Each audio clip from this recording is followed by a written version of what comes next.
I used to wear hustle as a badge of honor, and it almost destroyed me. And I'm going to talk today specifically why I stopped always going 110% with everything that I do. Partly, it's how I got to where I'm at today, but also partly, it's also where I got today. And I'm going to talk about both. So early mornings, late nights, no breaks, literally no boundary. That was literally my blueprint until it almost broke me. There was a lot of stuff that I went through early on to make and build what I have today. And I do credit it to grind culture to a certain extent. But I always ask myself, was it fully worth it? And could there have been a better path to get to where I'm at today? And I do believe that there could have been. And so there was a lot of stuff I was doing when I was first out of college. You know, I was getting my CPA. We were paying off $304,000 of debt. I realized at that point in time, I wasn't in love with my career at Deloitte. And for those that have worked at a Big Four firm, Deloitte, KPMG, Ernst & Young, PwC, you realize the grind culture is very normal there. It's very normalized. And if you aren't grinding, you basically get kicked out. And funny enough, of my starting class, which had 25 individuals, I was the last man standing. I don't know if that's a badge of honor, but I used to use it as a badge of honor.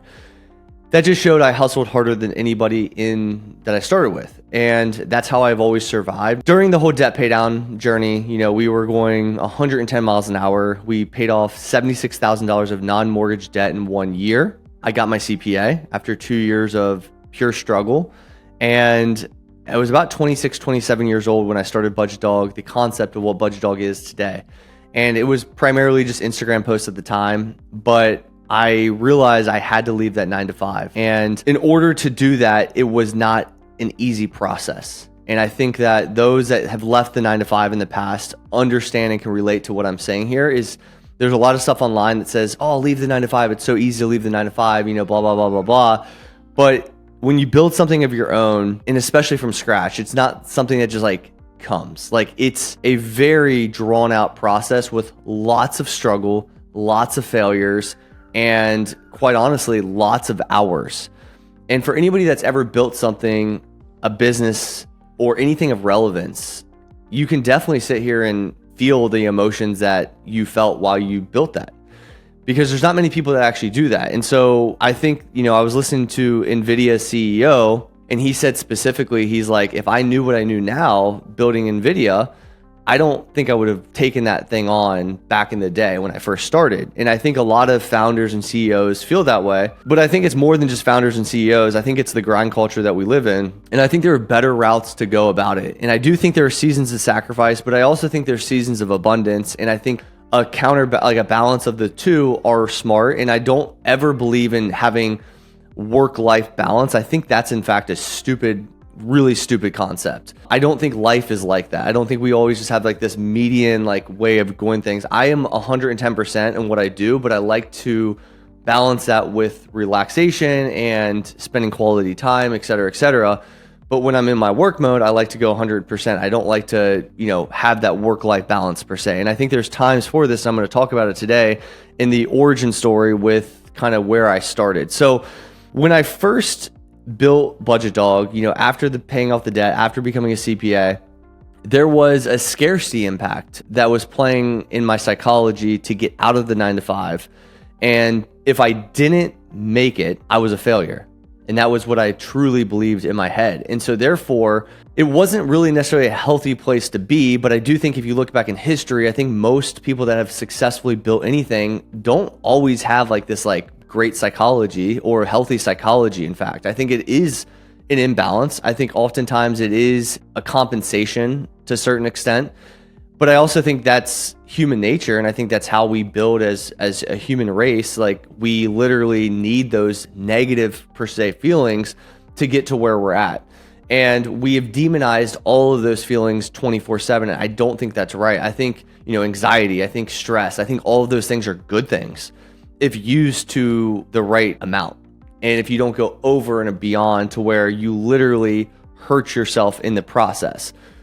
There's sacrifice that needs to happen. I think the young crowd doesn't understand that. And I don't want to sound like the old man, the unk, as the young kids say, but I do think these are timeless principles that are going to forever live, whether people like it or not, whether we have ChatGPT access that we can do something in seconds, or we have, Google that we can really quickly get answers on. Regardless, the people that win are always going to be the ones that put the time in, that go above and beyond, and there's always going to be opportunities to do so, no matter what and how fast our environment looks like, especially with the tech world that we live in.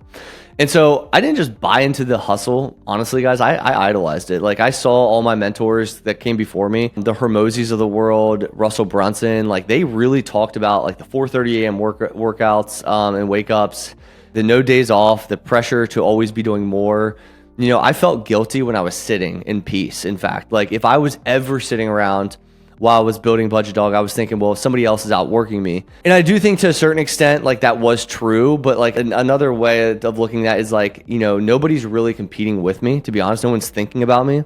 And if I'm always creating this like fictitious character in my head, like that fictitious character is a robot that's working 24/7 all the time. And if I try to compare myself to a robot, it's not going to work. But what I need to do is get smart, use AI technology, create robots that do everything for me. And so what I changed the way I think about things. And it's not that I don't want to work hard. It's not that I don't want to really, really bust ass. Like that's what we do. That's what I expect.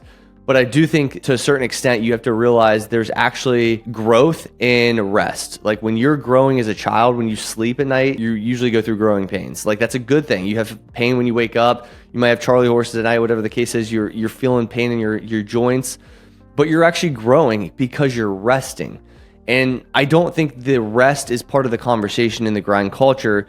And in fact, it's a healthy part of the bigger growth. And I never rested during our situation and where we were. And I'll tell you exactly why. And I think this is where the grind kind of turned toxic to a certain extent. I did a lot of things we just paid off the house. We paid off $304,000 of debt. I was already a CPA, and it was August of 2021.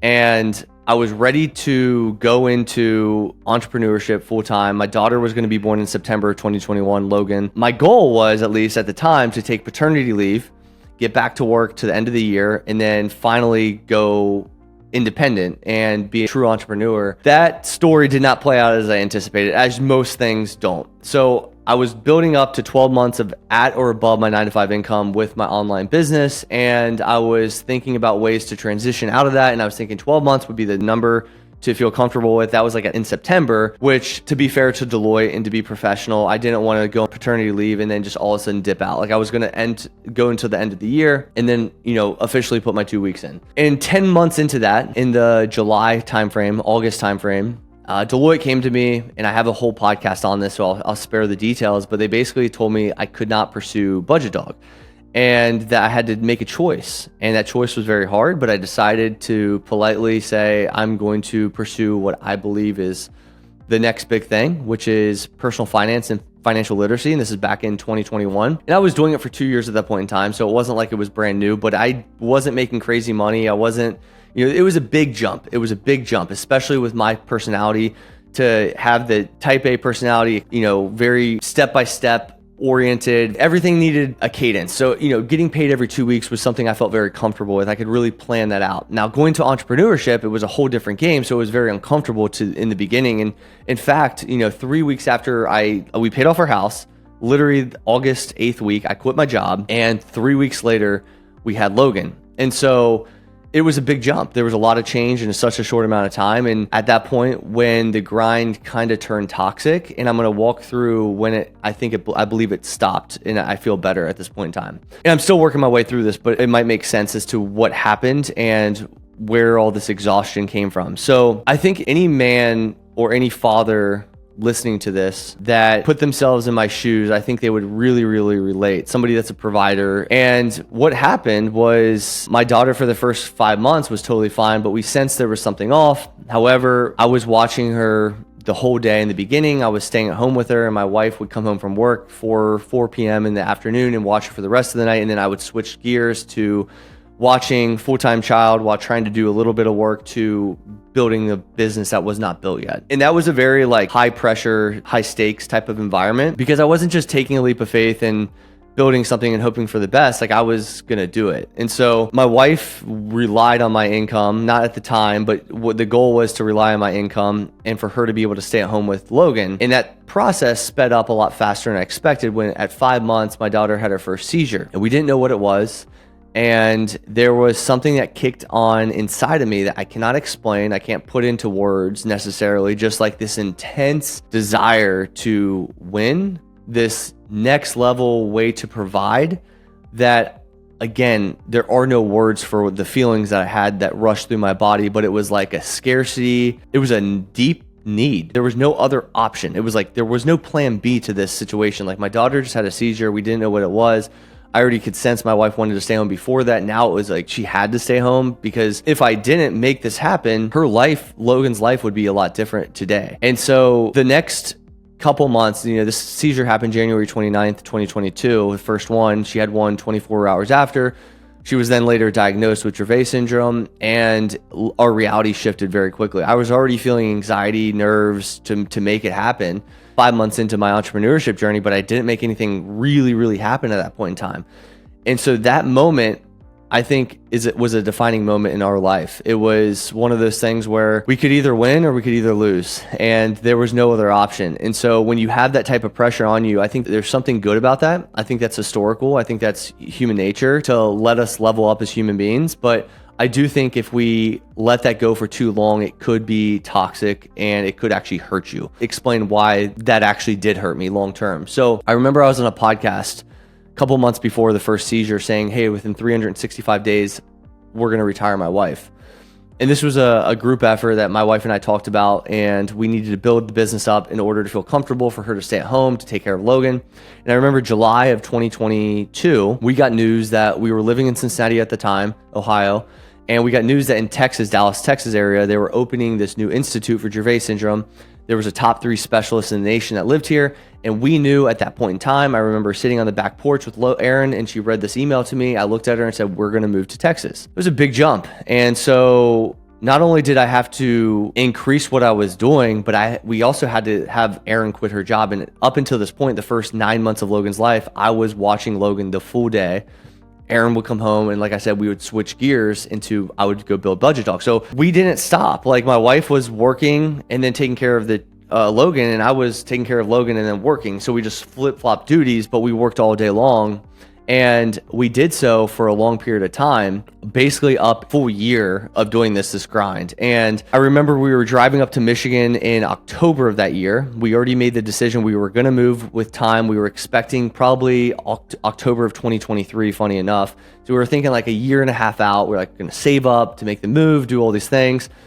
And I remember we were driving up to Michigan, and she had a work event, and I was driving up with Logan, and there was a big snowstorm, and they were thinking about canceling that event. Her boss texted her, said, hey, we're thinking about canceling this event. We were already all the way in Michigan. The snow was coming down hard. It was a huge snowstorm for anybody that's lived in Michigan or knows Michigan snow. And so the highways and expressways were getting covered up, and I had this daughter in the back seat that could potentially have a seizure at any given point in time. Obviously, we have it under control, but we don't know. And what if we got stuck on the highway? And I made the executive decision. I said, Erin, let's turn around. You're going to quit your job right now. We're going to go home, and we're going to change everything. We're moving to Texas. Everything's shifting. And I said it so defiantly, but also it was very supportive. And, it was obviously on her, I'm on her team. So it was very like, hey, we're going to do this. Like, are you ready to do it? And she was like in shock looking at me, and she said, yeah, let's do it. We turned around. She said, hey, we're not coming. We have too much risk with Logan. And we went home, and about a week later, we bought a house in Texas from the internet, and she told her boss she was going to quit. What was expected to be October of 2023 moved up to October of 2022, and then we made the move officially like December 31st of 2022. And so we moved down here January 2023, like January 1st essentially was like we moved into the house. And that process came a lot faster, and what that entailed was a lot more stress and pressure to not only provide, but now we have less income because Erin just quit her 9-to-5, and she's with Logan full time. The first 3-4 months, like when we moved in, like Erin, I didn't even know like where things were in our house. Like legitimately did not know where things are. Obviously, I do the dishes. I do all of like cleaning around the house like a lot. Like I'm very, I do that a lot. Like it's one way I cope, to be honest. I need everything clean around me, but I also like to help and support her as well. And like I do a lot of that stuff. But when we moved to Texas, I did none of that stuff for the first like 3-4 months because I was so focused in on the business, and I knew Erin was home with Logan finally. that I didn't even know like where our dishes sat. Like I didn't know anything in the house. Like I was so focused on that. So for the first 3 to 4 months, dating back to about a year and a half, like I was just so super focused. And I think that took a major toll on me, but I didn't realize at the time. I was just trying to survive and make sure the family was good and provide. So it kind of took my health, my personal took a back seat because I was so focused on them. I was so focused on making sure they had the life they needed to live. 4 months up, April, May time of 2023, I literally looked up from my keyboard and I was like, I think things are together. I think we feel pretty good. Logan was seizure free for the first 4 or 5 months we lived there. And the business finally was up and running and it felt like things were working and we hired the right people and put them in the right seats and the results were coming and we were getting crazy results for our students and things were just working. And for the next 4 months, in fact, Logan was seizure free. And business seemed to be doing well. And that 8-month mark changed a lot. Logan had her first seizure in 8 months, which was a huge win based on the year before when we had 22 seizures. But nonetheless, we didn't want any seizures. So that first seizure wasn't overly concerning, but it was the start of something that we weren't expecting. She had 2 more the rest of the year, but there was what it's hard to explain to somebody that does not have a kid with seizures or developmental delays, that it's not just the days of the seizures that are hard, it's every day. And especially if you're quote unquote off, it's a 24/7 supervision. And so Aaron and I naturally go into hawk mode, parents trying to take care of their child. And, we see her getting off and literally guys, I mean, I'm not even kidding. Like right now, as I'm speaking, she's crying behind me. So it's not like a typical child crying. It's like, hey, is she okay? Type deal. And she is, because I was just with her, but it was this every single day. And so 24/7, that fight or flight kicked in.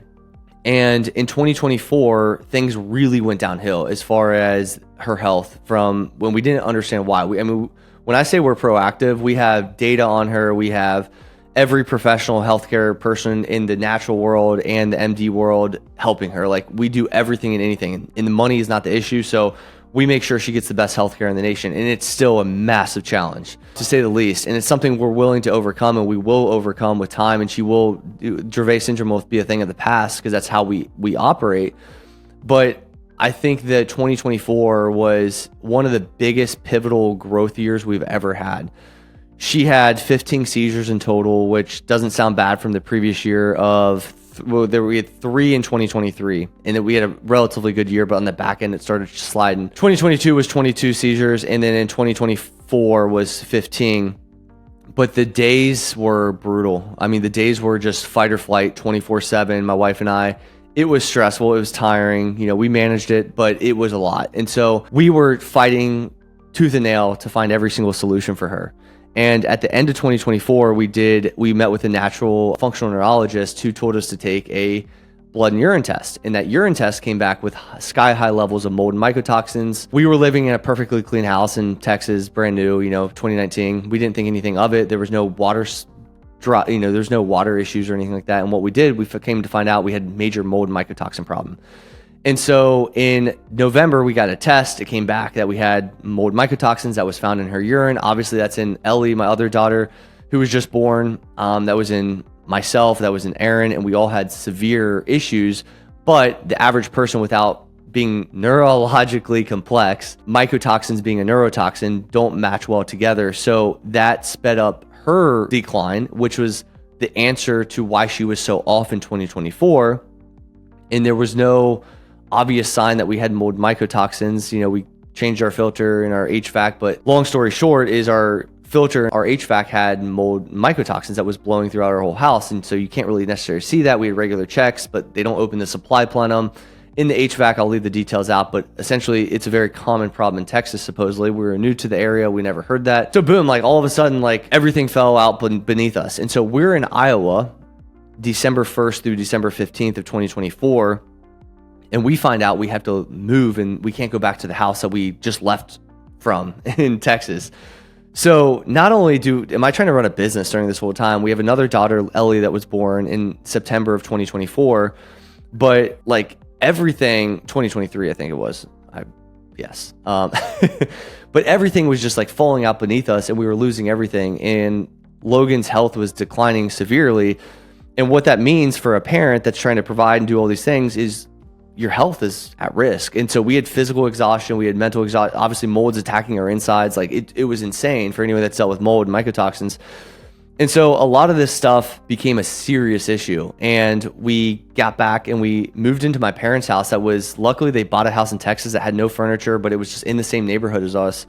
And so they weren't moved down here yet. So we just moved in, we got air mattresses. We lived there for an extended amount of time. We didn't know how long we were going to stay there. And again, we go into action and we go search the neighborhood for houses that we have to stay within. There's 6 houses available. We look at the first one. We, again, just like we moved to Texas, we don't care about the house. We care about Logan's health. That's the only thing that's focused on. And that means that our parents moved to Texas. Her parents moved to Texas. Her sister's in this neighborhood. We have to stay in this neighborhood. There's 6 houses available. We have to go find one of these houses to make it work. 2x the cost that our other house costs. But hey, you got to make things work. More pressure, more things to make things difficult. And we found an awesome house, pretty close to the same house we lived in. Location-wise, 2x the cost, big jump. But luckily, financial freedom allows you to do those types of things. And so when push comes to shove, that's what we did. We offered the house. We went through the inspection. We did all the things. It was going to be the perfect fit. We were like, okay, awesome. We can get past this. We can get out of the mold. We can get healthy. We can do all these things. And the ice storm in Dallas came that week. And we were still at my parents' house waiting on results from the house we offered. It was contingent upon a mold and mycotoxin test. We saw, no issues. The guy that tested our original house tested this house. He said, oh, you'll be totally fine. Ice storm hits in Dallas on a Thursday morning. Logan's heart rate spikes to 203, which is extremely abnormal, pure randomness. It was a metabolic shift, but pure randomness to a certain extent. We've never experienced that.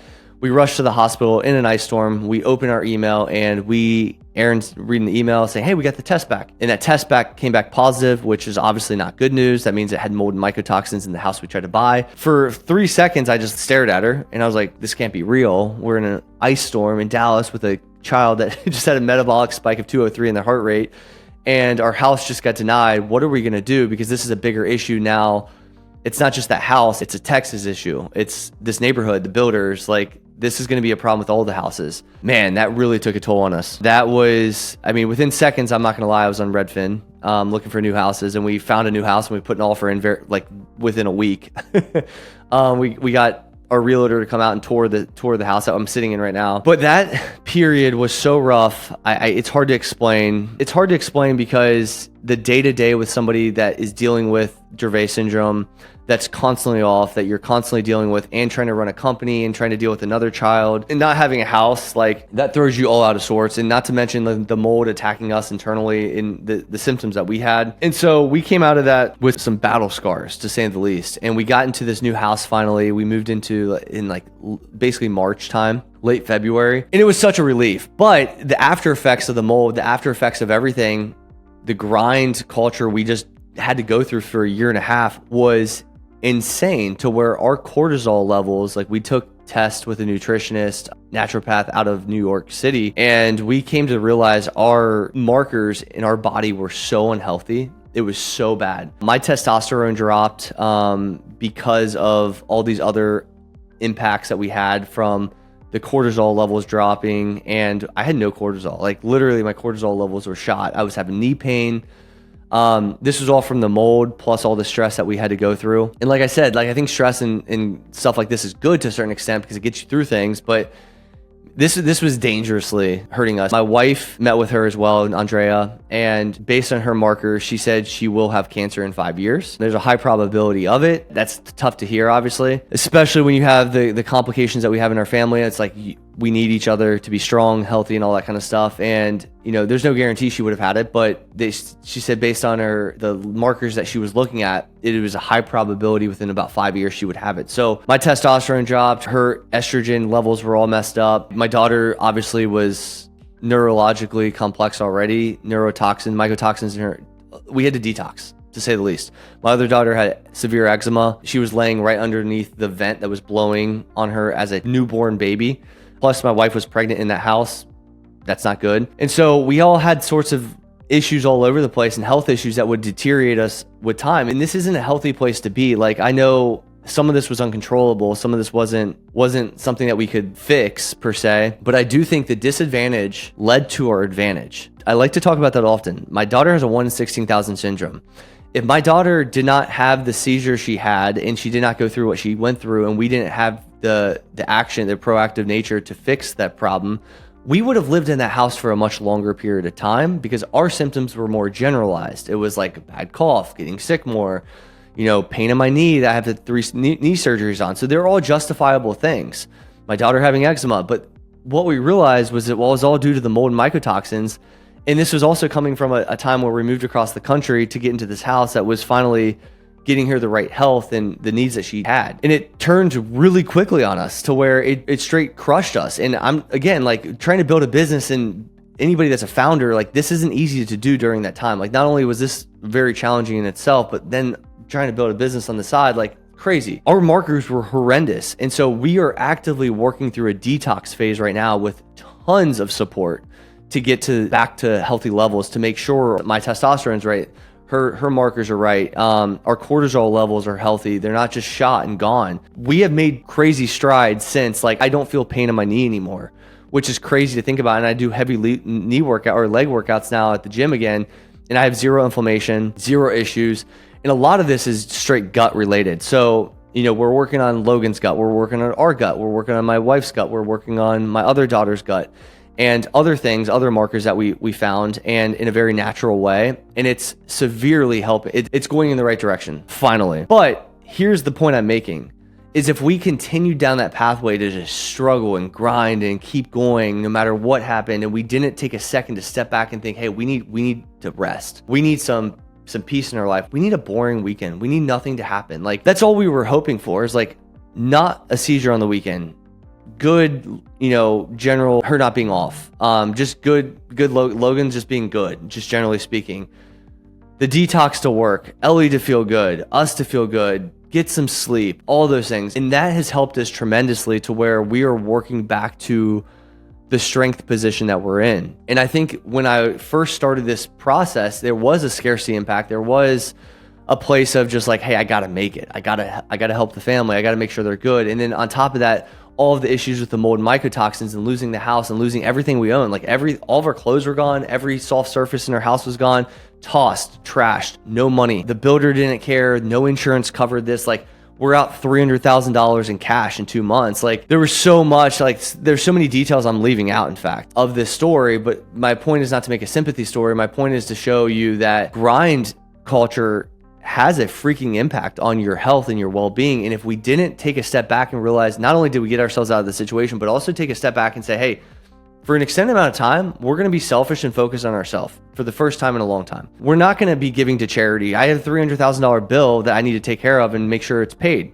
to make sure our family's okay. Like we need to focus inward to make sure we're in a position of strength, that Logan's progressing, that she's developing, that she's not having seizures, all that kind of stuff. And that was a tremendous feat.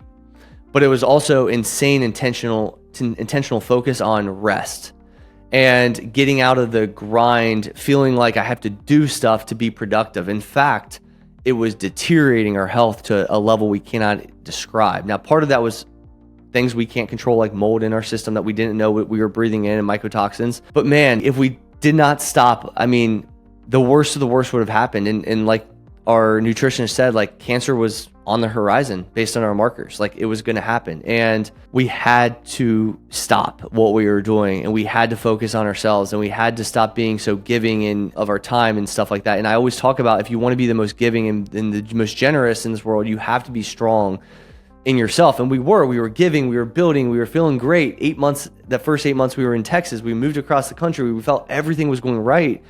And boom, these seizures started, and the mold mycotoxins were in that house, probably present the whole time. And it was a slow deterioration of us. And in order to be back to where we were, we had to get ourselves back to where we were, a position of strength. And I think there's a lot of hidden lies of the grind culture that you just keep going and going and going and going.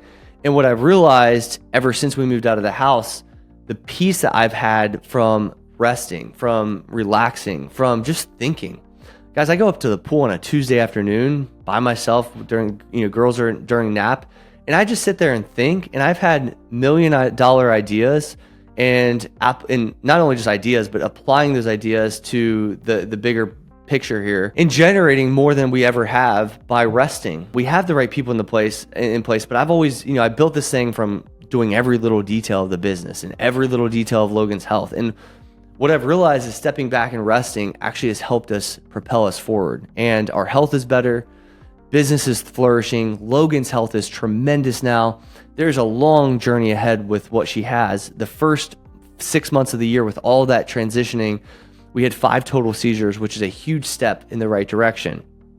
Ideally, we want to get that to 0. We want every day to be peaceful for her to be able to do everything. There's still a lot of, we call it the drive. We drive in the big car, as she jokes about, because that relaxes her. So there's random times throughout the day we drive in the big car. There's lots of walks. I just saw my wife walk around this neighborhood as we were speaking. Like, there were always on walks to calm her out in the stroller. There's different things we have to do during a day that allow her to be in a good position. In the back half of the year, we hope for 0 seizures and so on and so forth, and bettering the detox that we're going through. And we're shedding a lot of the bad bacteria in her gut, the candida, there's parasites, there's all sorts of different things that we all have, to be honest. But we're going through a lot. And a lot of this it would not be sustainable like the internet tells you a lot of times. And I'm here to tell you today that you need to take a rest. You need to focus on your health, because that is how you're going to scale. That's how you're going to be sustainable. And that's how you're going to grow long term and get better results. And so an insane push and focus on just working hard or working more is the biggest lie you've ever been told. There are parts of the journey that are seasons of sacrifice, and I went through that many times. But if I stayed in that season of sacrifice because TikTok told me to work hard and grind harder and work harder and do more hours, I'd be a moron, and I would hurt myself, and I'd probably have cancer at an early age, and I'd probably deteriorate my health, and I probably wouldn't be around as long as I will be now. Sustainable success comes from clarity, not chaos. And so taking a step back and seeing the bigger picture, how you can move the chess pieces to really, really generate alpha for you and generate return for you. Once you build the system, you pay less taxes when you're investing and making income from investing than when you go actively work. So think about that. You can create more alpha for you and your family, net of taxes, by doing nothing essentially, but in investing in different projects and different deals that propel the economy, that give you your health and peace back, because you put yourself in that position because you did grind early on, but you don't do it forever. And you start to think of like strategic moves to propel yourself forward versus, hey, I'm going to work construction extra, what I used to do, mason work on the weekends and on my PTO 24/7 to make extra money to be in the position we are today. Which we got there from that. But if we continue to do that forever, it would have taken a huge toll on our health. And that's a lie that more hours equals better results. It's just not the case. The most focused I've ever been came after rest, not burnout. Like when I sit at the pool, I'm not even kidding, guys. I literally made $1 million sitting at a pool, and I've made a couple $100,000 sitting in a cubicle at Deloitte. And so the bigger moves are when you sit back and think and rest. And yes, there are times of grind to get you and to build the system and, for example, my business to have everything operating. But once I do that, like I got to get out of the details. I got to think bigger picture, and I got to move the needle better. We got to think of our health. We got to focus on our health. We can't just be grinding 24/7. On top of that, working out every single day of the week, and then also dealing with all the mold internal stuff. We got to focus on our health. We got to do smart things. We got to work smart, not harder. And I think working smart, not harder is huge. Grinding harder doesn't scale. Systems and strategy do. And so we've been told this lie about like the grind cultures. That's the only way to make it. Like there's parts of the journey you have to grind. There's no ifs, ands, or buts about it. But to do that forever is silly. And so hustle isn't inherently bad, but hustle without intention becomes a trap. And I have found myself almost not getting out of that trap. And if I was not as self-aware as I am, and having such a great spouse like Erin, and a wife that gives me that awareness as well, that sees things before I see things, it would be hard to be growing to the extent that we are now through more peace. So I have a different operating model than I ever had before. I believe in high intensity sprints, not endless hustle. So I go all in when needed. Like if my family needs something, we're going all in, but I also shut it down when I'm done. I have clear boundaries now. And I think that's something that everybody needs to build into their life, clear boundaries. No work during, you insert your own boundary. It doesn't matter what's right or wrong. For us, I make sure every single morning before 8 o'clock, I'm with my girls from about 6 o'clock to 8 o'clock every single morning. I'm just spending time with them. That is time where I focus and I hang out with them and I talk to them. And then throughout the day, during lunch, I go sit with them during lunch. And at nighttime before bedtime, I make sure I'm present for that. And throughout the day, I sporadically go out there and talk to them because I'm from home now. So it's a lot easier, but you need to have that specific boundary, deep focus time versus all day distractions, because you can get distracted very easily, but have that deep focus time. You're no longer trying to prove your worth through output. You value presence, not just productivity. So working with peace, not proving. Grind culture taught me how to work hard, guys, but it never taught me how to feel fulfilled. I was always running on that treadmill. And like I said, you got to run on the treadmill to be in shape, but if you run on the treadmill forever, you're going to fall off and hurt yourself. And that is something that stuck with me forever. And I hope today that sticks with you. This is not a podcast to say, don't work hard, don't try, don't put the effort in, take the shortcut. None of that is present. All of the timeless principles of hard work are present. But with that being said, make sure you get off the treadmill here and there. You sit in the sauna, you take a shower, you dry off, you get your clothes on, you go to work. You do all these other things that are very, very important so that you're not in a position that you hurt yourself and you wear yourself out just because you work hard because the internet told you to. I hope you guys take that. I hope you guys apply this to your life. And I hope my journey and our story can add a sense of help to what you guys are doing and dealing with on a daily basis. If you guys need anything from me, you know where to find me. Reach out. I'm a human being. Talk to me. And I will see you guys next week.